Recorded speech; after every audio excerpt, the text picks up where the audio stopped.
오늘의 본문은 사도행전 4장 1절에서 12절 말씀입니다.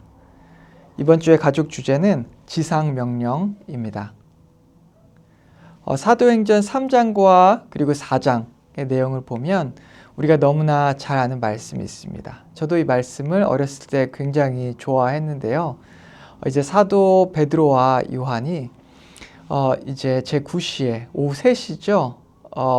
그 기도하러 갔을 때 그곳에서 이 성전 미문에 앉아 있는 이 걷지 못하는 나면서부터 걷지 못하는 사람을 보게 됩니다.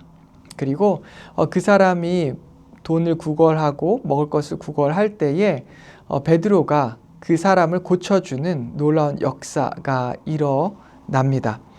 베드로가 했던 말이 무엇입니까? 은과 금은 내게 없거니와 내게 있는 것으로 내게 주러니 곧 나사렛 예수의 이름으로 일어나 걸으라 라고 말씀을 했습니다. 이 말씀 앞에 이 안진뱅이가 일어나는 놀라운 기적이 일어났는데요. 그 일로 말미암아 그가 말씀을 보면 이 안진뱅이가 베드로와 요한을 붙잡았다고 해요. 너무나 기쁘고 감격해서 이들을 붙잡은 거죠. 그리고 수많은 사람들에게 아마 소리 질렀습니다. 이 사람들이 나를 고쳤다고 소리 질렀을 것입니다. 그것을 목격한 수많은 사람들이 이 베드로와 요한 주변으로 몰려들었고 주변 솔로몬 행각에서 베드로와 요한은 이 수많은 군중들 앞에서 설교를 하기 시작합니다. 베드로의 이 설교는 예수님을 증거하는 설교였고 예수님께서 십자가에 못 박혀 죽으셨다 다시 부활하신 그 사건을 사람들에게 증거했고 그 일로 인해서 무려 5,000명이나 되는 사람이 예수님을 믿게 되었다고 이 사도행전 3장에는 기록이 되어 있습니다. 오늘 본문은 바로 그 이후에 이어져 나오는 사건인데요. 그 수많은 사람들이 여러분 생각해 보십시오. 장정만 5,000명입니다. 여자들과 그리고 아이들을 따진다면 더 많은 숫자가 모였을 거예요. 그렇게 많은 사람들이 이제 예수님을 믿기로 하고 그리고 모였을 때에 이렇게 수많은 사람들이 모여든 것을 이제 이 소요를 자제시키고자 이제 대제사장들과 그리고 이 권세자들이 나타났겠죠. 그리고 제자들을 다 붙잡았습니다. 그리고 이 사도들을 가운데 세우고 이들이 질문을 하는데 여러분 어떤 질문을 하셨는지 아십니까? 사도행전 4장 7절 말씀을 보면 사도들을 가운데 세우고 묻되 너희가 무슨 권세와 누구의 이름으로 이 일을 행하였느냐? 네, 그들에게 어떤 권세와 누구의 이름으로 이 놀라운 일을 행했는지 수많은 사람들을 모이게 했고 또 그들에게 복음을 전했고 이런 일을 했는지를 물어보고 있습니다. 저는 이 구절 한 구절을 묵상할 때에 참 이들의 모습이 자기 권세와 자기 자리에 집착하는 모습이라고 생각을 합니다. 혹시라도 자기 자리를 빼앗길까 봐 이 백성들 중에 큰 소요가 나고 또 봉기가 일어나면 이들은 큰 문제에 빠지게 되는 것이죠. 이들은 어떻게든 그것을 막아야 합니다. 그런데 그것보다 이들이 이런 놀라운 기적보다 더 중요하게 생각했던 것은 자기가 가진 권위였고 그리고 자기가 가진 재산과 그리고 자기 자리였습니다.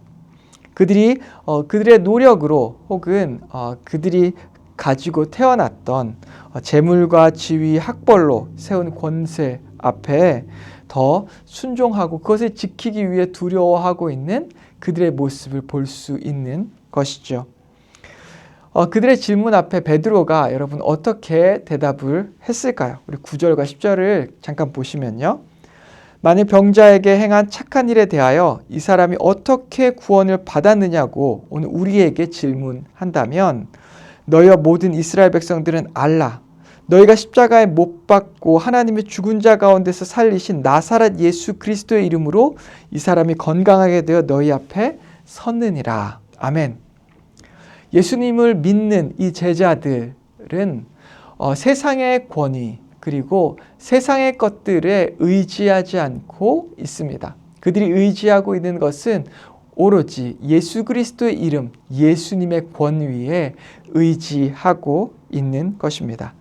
하나님의 자녀인 성도는 이렇게 예수님의 이름, 그리고 하나님의 예수님의 권위와 그 권세를 의지하는 것입니다. 그것을 우리가 순종하고 또한 예수님의 말씀에 순종하고 의지할 때 참된 권위가, 권세가 우리로부터 흘러 나오게 되는 것이죠. 교회가 세상을 닮아갈 때 성도는 마치 종교 지도자들처럼 이 땅의 권세인 지위와 재물, 재능, 노력, 힘과 인기를 더 의지합니다. 그런데 교회가 말씀으로 회복되고 말씀 가운데 굳게 설 때에 성도는 하나님의 이 능력, 예수 그리스도의 이름, 복음, 그 능력을 의지하게 되는 것이죠. 그래서 하늘 권세를 의지했던 베드로가 이렇게 이어서 말을 하는데요. 11절 말씀입니다. 이 예수는 너희 건축자들의 버린 돌로서 집 모퉁이의 머릿돌이 되었느니라. 베드로는 여기서 건축자의 버린 돌이라고 하는 단어를 사용합니다. 예수님을 건축자의 버린 돌이라고 하는 그 표현을 인용하는 것이죠. 이것은 마가복음 12장 말씀에 보면 거기에 포도원 비유가 등장하죠. 거기에서 예수님께서 포도원 비유를 말씀하시면서 건축자의 버린 돌 이야기를 하십니다. 예수님께서는 이것을 바로 시편에서 인용을 했는데요. 시편 118편에 다윗이 바로 썼던 이 다윗은 아니고 작자 미상이지만 시편 118편에 나왔던 이 글을 인용한 것이죠. 이 건축자의 버린 돌, 당시의 권세자이고 그리고 이 세상을 주물락펴락했던 사람들이 쓸데없어서 필요 없어서 아니면 보기 싫어서 내다 버렸던 그 돌 같은 예수 그리스도를 바로 하나님께서 이 성전에 이 땅의 집에 머릿돌로 주축돌로 삼으신 것을 말씀하고 있는 것이죠. 그리고 그 일은 바로 예수 그리스도의 부활을 통해 이루어진 것입니다. 예수 그리스도의 부활을 통해 예수님께서는 성도의 몸에 새로운 성전을 세우셨죠. 모든 예수님을 믿는 성도의 몸에 세워지는 이 성전의 주축돌의 역할을 하는 것이 바로 예수님이고요. 또한 부활의 첫 열매가 되셔서 부활의 주축돌 역할을 하는 것이 바로 예수 그리스도가 되는 것입니다. 또한 교회의 머리가 되는 것이 바로 예수 그리스도가 되는 것이죠. 이렇게 하나님께서는 세상 권세자들이 버렸던 건축자의 버린 돌이 바로 집에 모퉁이 돌, 머릿돌, 주축돌이 되게 하는 놀라운 일을 하셨다라고 베드로 역시 선언하고 있는 것입니다. 베드로의 고백은 사도행전 4장 12절을 통해서 결론 지어지는데요. 다른 이로서는 구원을 받을 수 없나니 천하 사람 중에 구원을 받을 만한 다른 이름을 우리에게 주신 일이 없음이라 하였더라. 이 베드로의 이 고백은 지상 명령과도 뗄래야 뗄 수 없습니다. 긴밀하게 연관이 되어 있는데요. 주님은 제자들에게 예루살렘으로부터 땅끝까지 가서 복음을 증거하라는 그 말씀을 주셨습니다. 이 제자들은 그 시작인 바로 이 예루살렘 자신이 있는 그곳에서 솔로몬 행각에서 복음을 증거했고요. 단지 거기에서만 복음을 증거한 것이 아니라 자신을 붙잡고 자신을 끌고 왔던 수많은 대제사장들과 제사장들과 이 장로들과 서기관들 앞에서 이들은 당당하게 복음을 증거한 것입니다. 제자들은 자기의 대적자, 원수, 땅의 권세를 가진 자들 앞에서도 당당하게 복음을 증거했습니다.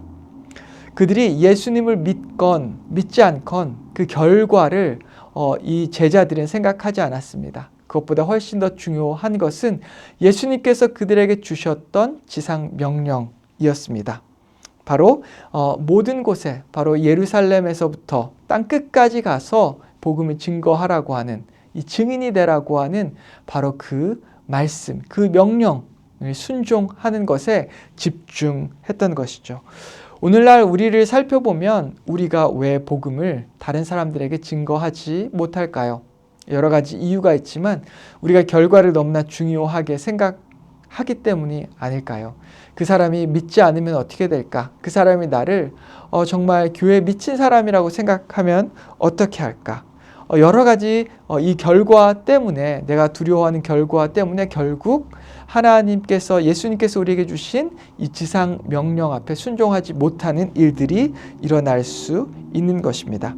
하지만 오늘 우리는 이 제자들이 그 결과보다 주님께서 주셨던 그 지상 명령 그 자체에 주목함으로써 그들이 있던 그 자리에서 복음을 증거하고 그리고 담대하게 예수 그리스도의 증인이 되는 놀라운 일을 우리는 확인했습니다.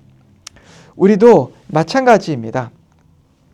오늘 이 말씀, 주님께서 우리에게 허락하신 이 말씀을 기억하시면서 과연 이 땅의 권세, 이 건축자의 권세, 그래서 그들의 권세 앞에 순종하며 이 세상을 살아갈 것인지, 아니면 하늘의 권세, 땅의 권세가 아니라 하늘의 권세 앞에 예수 그리스도께서 하신 그 말씀 앞에 순종하며 복음을 증거하며 살아갈 것인지를 결정해야 하는 것입니다.